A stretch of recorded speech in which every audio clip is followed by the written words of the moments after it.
Hello and welcome to Global Duologue, a video series where I interview leading figures from the world of policy, diplomacy, and business. My guest today is Dr. Shamika Ravi, Member, Economic Advisory Council to Prime Minister and Secretary, Government of India. Previously, Dr. Ravi was Director of Research at Brookings India, Vice President Economic Policy at ORF, and non-resident Senior Fellow of Governance Studies Program at Brookings Institution. She has a PhD in economics from New York University and a master's from Delhi School of Economics. Thank you, Dr. Ravi, for being on my show, and I'm excited about this interaction with you. My pleasure. Thank you for calling me, Raemana. I'll start with the questions. Prior to becoming a full-time member of the Economic Advisory Council to Prime Minister and Secretary, Government of India, you were Director of Research at Brookings India and have also taught in postgraduate programs at leading institutions across the country. How is it working in government, and was it easy to adapt? Well, that's a tough one. It's a great question. For many of us who make a transition from either academia or the private sector into the government, it's never really an easy transition, I would say. But it's a great privilege, because when you do economic research, the idea is to impact policy and to make a difference to the people around you.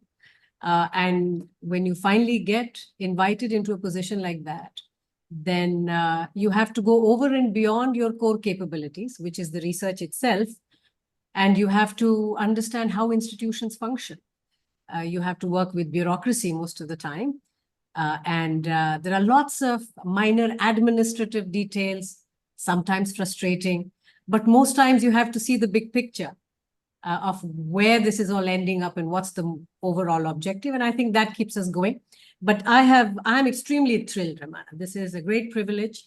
And for me, I think this is one of my most exciting jobs. So, as a member of the ESCPM, you have unique insight into India's emergence as an economic power.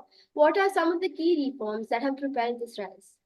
Well, we've been growing for the last 30 years, ever since we started to dismantle the old ways of doing business, which means the country really was forced into liberalization. But once we did, we embraced it. And a lot of major reforms were brought in right from Prime Minister Vajpayee's time, when major energy sector reforms, and energy fuels everything, all forms of economic growth, major banking reforms.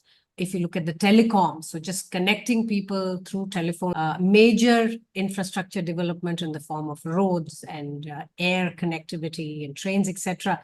So you see, in the last 25, 30 years, we have had a very steady increase in the per capita income, which means we've been growing, and we have to grow a lot more, because we have just come out of poverty. We are still under $3,000 per capita per year, which means we have a long way to catch up. And, over the years, the kind of reforms that are required for different time in the growth process, they have been differing. But right from dismantling bad laws to actively investing, government spends a lot. We call it capital expenditure. So the government spends a lot of money into giving what are called core public goods in the form of connectivity and energy and so on and so forth. I think what has happened in the last 10 years is, while economic growth has happened, there has been a great deal of effort put on the bottom 40%, which means basic amenities like electricity, drinking water, toilets, bank accounts, and so on. Right? This whole basket of what we call basic amenities have been made available to all citizens everywhere in the country. And that really helps people grow. When you are well-fed and your health is taken care of, and you have basic amenities around you, then you can really optimize and you can fulfill your whatever potential you have. So in many ways, it has been an exciting 30 years of liberalization and reform process for India.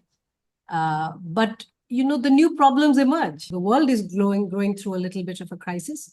If you consider the wars, starting with the Ukraine-Russia war, Now the Middle East is also embroiled. You have seen the US and China actively have a trade war because of which global supply chains are shifting. And in all of that, we have to really negotiate our way through it to continue being the fastest growing major economy in the world. Because for us, growth is the overall objective. I wish I could tell you there are 3 or 4 big things. I think 30 years is long enough, and we've been doing many things right. Yes, I traveled to the villages in Odisha and agree that the bottom 40% needs focus as well. Strengthening the manufacturing sector has been a key focus of this government. Why is this important, and what are India's policy ambitions in this regard? Well, that actually is a great question, simply because, we in India had lost faith in our own capability in the manufacturing space. So if you read articles even 10 years back, in India, the common belief held was that India has missed the manufacturing bus, that we are going to make a transition from agriculture to services. Because China has become factory to the world, and they're producing for everyone, so we can't do that. And in many ways, that was a very misplaced sense of what manufacturing is all about. So in the last 10 years, what we've had to do is reorient and make industrial policy or manufacturing again a very core or a high priority for economic policy of the government. Now, there are many reasons for doing that. We are a very large population. It is impossible to do a major transition of 600 million people from unskilled agriculture to relatively skilled and semi-skilled services. So you need manufacturing, right, from a jobs perspective. Then you have to see what has happened in China itself. China has, over the last 5 years, and is going to continue losing its cost competitiveness. But labor is aging very fast in China. And over time, the labor cost advantages that they have nearly lost it. Which means now, and of course, there is the trade war, because increasingly the Western world, or you look at several parts of the G7 in particular, they are having to reorient, they are realigning away from China, right? They're seeing China as an active threat. Because of that, a lot of manufacturing is shifting out of China. So that gives us a window of opportunity to become the place for manufacturing, a great deal, a great extent of manufacturing. We're not just talking about high-end electronics and high-end technology products. We are talking about even simple products. So while on one hand, we are actively investing to grow semiconductor chips, and we are getting into all kinds of collaborations with countries like Taiwan, but at the same time, we are also beginning to produce simpler things, which we used to import from China before, or the world imported, like umbrellas and furniture and simple textiles and so on. So I think there are many reasons why industrial policy or manufacturing has again become a big deal for us. Also, remember what is happening in the world in terms of the US, UK. Every country has their own version of what we call Atmanirbhar Bharat. They're all, or Make America Great Again. They all want to do industrial policy or manufacturing within those countries, because you don't want to lose jobs. You don't want to lose strategic competitive advantage. And India is no exception. So we in many ways are making up for some lost time over the previous 15, 20 years. But I think we are catching up really fast. You mentioned Atmanirbhar Bharat. My next question is actually, how is the vision of Atmanirbhar Bharat complementary with India's aim to be part of global supply chains? And what are the opportunities and challenges for Indian businesses in this regard? Well, Atmanirbhar is really self-reliance. It should in no way be confused with autarky, meaning we want to be self-sufficient. You're never going to be self-sufficient. And remember, we as a country have gained a lot out of globalization. We have brought out nearly 300 people out of poverty in the last 25 years, actively on the back of globalization, right? So we've gained from it, pretty much like China. So we don't want to shut ourselves or shut our doors to what is the potential of trading and working with the larger global economy. So we are all up for trade. However, there are certain sectors, Raemana, which are strategic in nature, where you do not want to be over-dependent on any external country. And remember, during COVID, this became very clear to us. We are called the pharmacy to the 70% of vaccines are made in India, right? Global vaccines. A very large amount of generic drugs are manufactured in India. So given that we produce so much, in terms of drugs, many countries which supply APIs to us, which are the core input that goes into making drugs and vaccines, etc., countries began to deny, right? China began to deny, the US denied us several inputs, etc. And that was the time you realize that there are some sectors which are strategic, where you do not want to be dependent on external countries, right? So now, actively as a part of Atmanirbhar Bharat, we have begun to outline what are those strategic sectors. Food is one of those. You do not want to be dependent on any other power for food. Because we produce enough. And of course, we eventually bailed out several countries in the last 3 years on account of the Ukraine war. But energy is the other. We do not want to be over-dependent on external powers for energy. Unfortunately, we still import 1/3 of all our energy consumption. So if you're going to import 1/3, we have to actively try and wean ourselves away from that. But we are growing fast, so we need all the energy. So it's not degrowth we are talking about. We are saying we need to make a green transition. We need to move away from a certain kind of fuel, which is particularly if you look at petroleum product, natural gas, etc. We are trying to move away towards more renewable. That's the green transition we are trying to do. Then defense is another sector. And in defense, we buy a lot from outside world.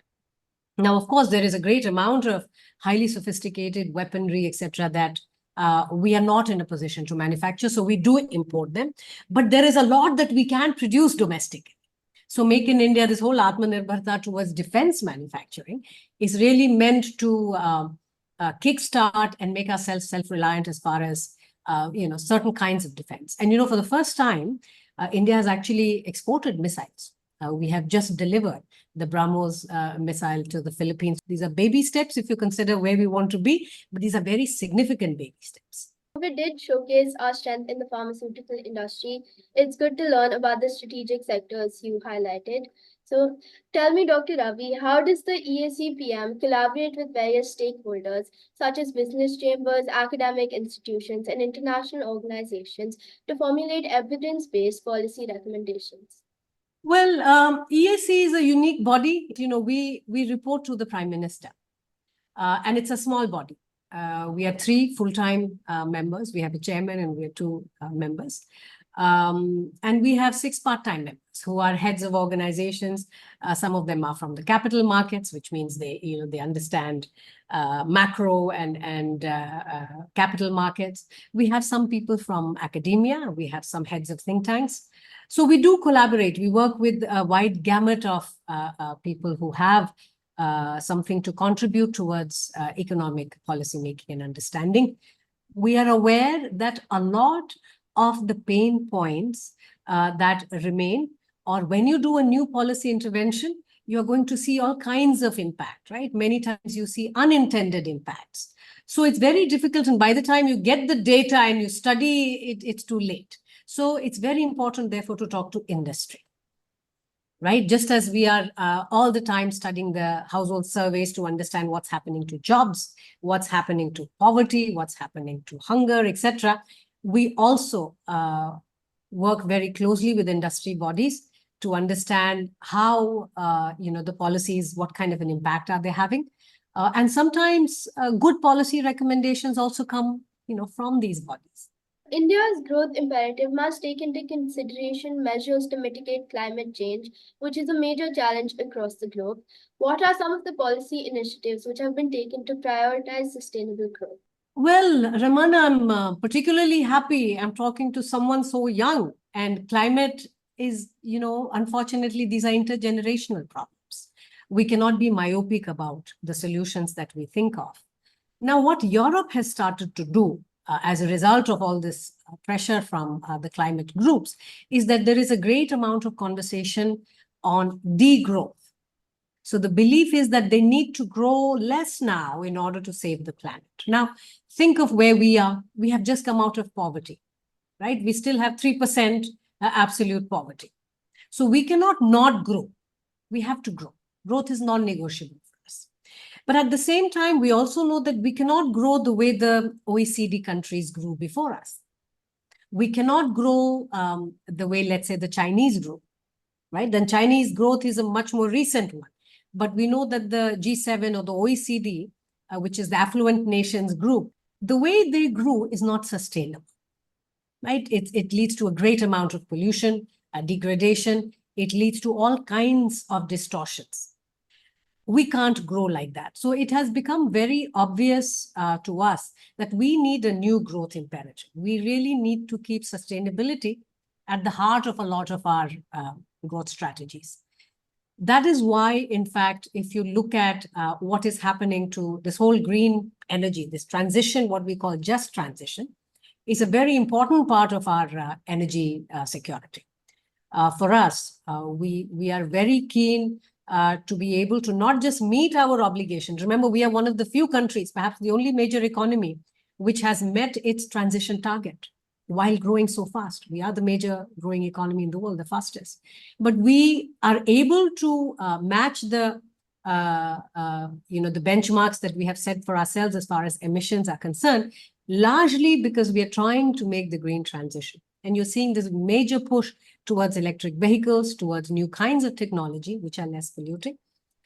Well, that's from the energy side. But we also know that fundamentally we'll need behavioral changes, right? We will have to consume differently. And that is what this whole major project called Lifestyle for Environment, that the Prime Minister launched 4 years back. It has certain lessons or certain action plans for every ministry, right? Every sector of our economy, so as to make our growth less polluting, to make it more sustainable.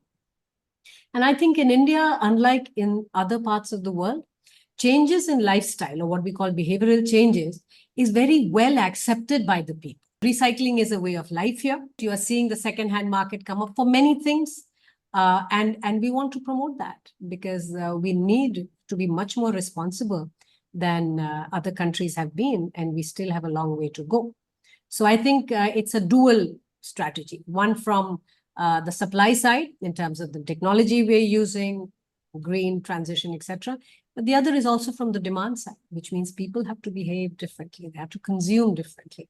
And we cannot have the consumerism and this use and throw and a great dependency on plastics or technology, which in general is more polluting. Thank you for that wonderful insight. As we strive towards Viksit Bharat, growth must be inclusive. How has India been successful in ensuring that the benefit of economic growth and development benefits people at large?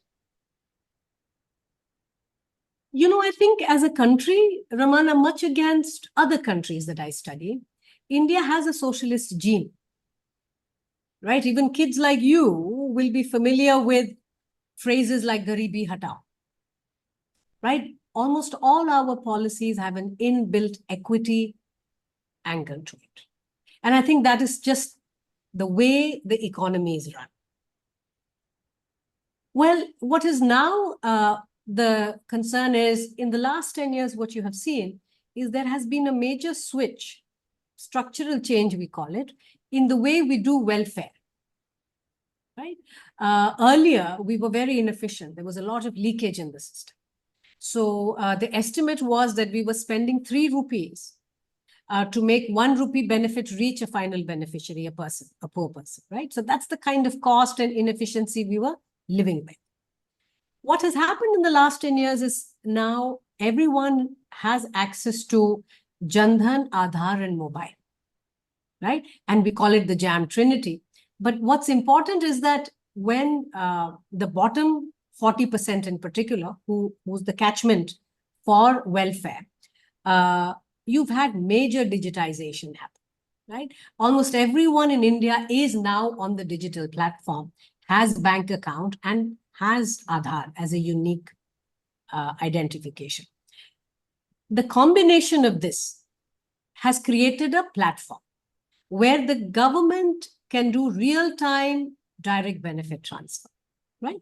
Which means we have saved 1.5% of our GDP in doing welfare by using DBT. So now the leakages have been plugged, right? You're leveraging technology to do that. So I think it's a combination of technology. It's a combination of better planning. It's also a combination of the fact that we are a richer economy today. In terms of basic amenities, this has been a deliberate strategy. It's called saturation. So you're pushing basic amenities like electricity, water, etc., to everyone. And these are not just welfare. You should think of them as these are the basic inputs that go towards realizing human potential, right? If you're not hungry and you're not having to worry about electricity and water, you can study longer, you work longer, you're just more productive. So what is happening in the Indian economy today, Raemana, should be thought of as what happened in the US economy in the 1940s after the war, a major expansion of basic amenities. So we are setting the ground or doing the groundwork for next 100 years of growth, where everyone's a part of it. So that's what inclusive growth eventually is about. But in short, if you ask, what is the recipe for inclusive growth? One, it is to grow the size of the pie, which means you have to grow economically. You have to make money. So we have to continue economic growth. And the second is we have to do better, more efficient, and more development spending. So we must spend more on health, on education, on just improving livability, air quality, all kinds of things. So that is really the mantra that we are following. It is estimated that India will be the third largest economy in the world by 2028.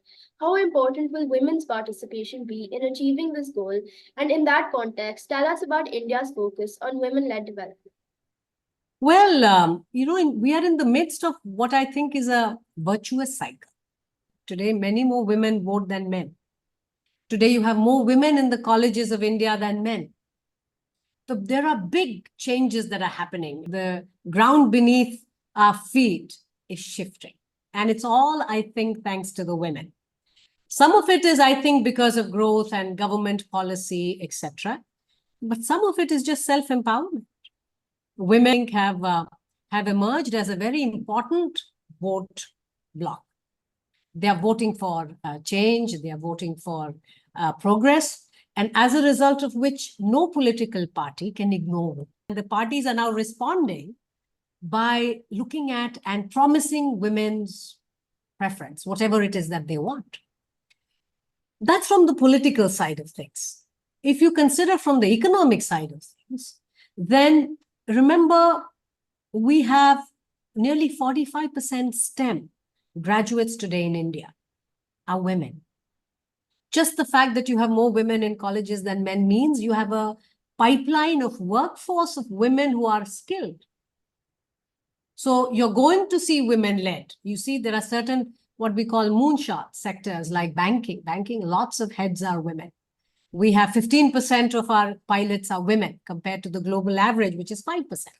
So there are sectors that have emerged as incredibly motivating, wonderful sectors.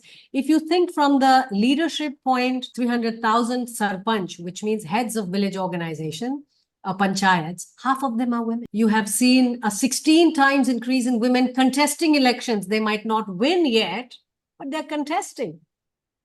Now, the fact that we remain a traditional society means that women, while they're getting all this skill and they have the aspirations, being a traditional society means family becomes very important. And when family becomes important, a lot of women are not able to join the workforce because they need to take care of people in the family. Not just children, they also need to take care of elderly. So by one estimate, women of the working age from 18 to 59 spend 6 hours every day taking care of someone. And these are highly skilled women. Now, of course, the policy recommendation there is that this is something we have just announced, and hopefully we will get to implement it in the next 5 years. We are actively working on what we call building care infrastructure. I think we are going to invest a great amount of resource, financial and human resource, into creating a care infrastructure and a care economy. Eventually, as a creation of choice for women, that if they want it, they have all the skill and they want to go out and work, they should not feel constrained in all that way. And I think it is going to be India's century on the back of women-led development. So it's political, it is social, it is economic, and it's a great story. So I take it this interview is also an example of women's empowerment, a Yeah. successful woman economist guiding a girl child. There you go. Absolutely. More power to you. Thank you. So how do India's economic policies align with its diplomatic objectives, particularly in fostering stronger ties with key allies and trading partners? I think what has emerged in the last 10 years is how closely our foreign policy has to be aligned with our economic policy and even domestic policy. We are the largest democracy. We are a large country which has just come out of poverty. We have a long way to go. We do need good partners. And we are not in a particularly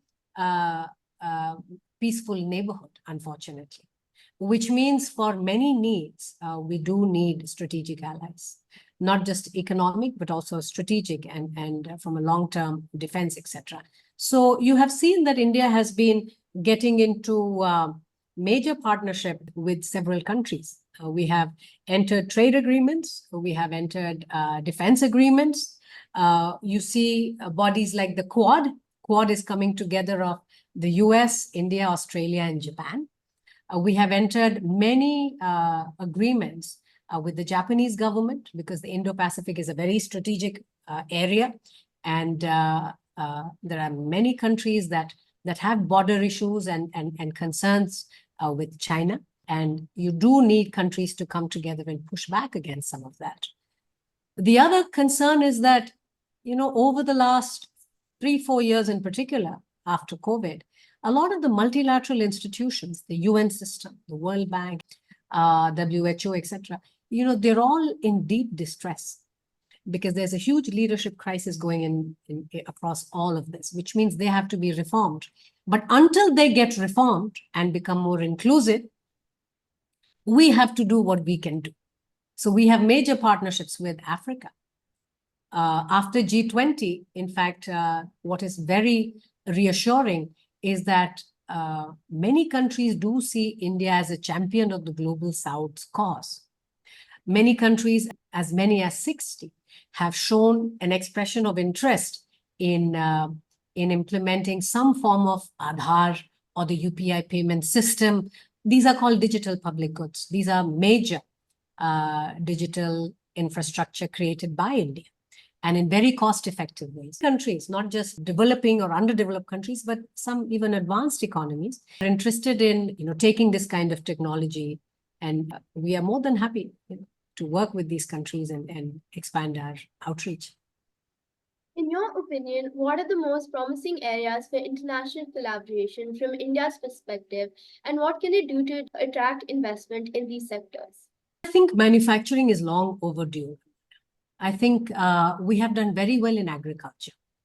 And the problem is the popular conversation in agriculture remains very simplistic. But India has emerged as an agricultural superstar. We have done much better than countries like Mexico and Brazil. Of course, India is a very large country. You should really look at the states. So the states like Madhya Pradesh, Bihar, and these are not your richest state, mind you, but agriculturally, they're doing phenomenally well. They're diversifying very rapidly. They are growing crops which have great value and great quality. As far as technology in agriculture is concerned, we have excellent partnership with the Israeli government, for instance, right? I think there are close to 24 research centers that we have jointly created with the Israelis across India, and it is mostly for agriculture. Then when you look at the services sector, IT has been the engine of growth in India for the last 40 years or so.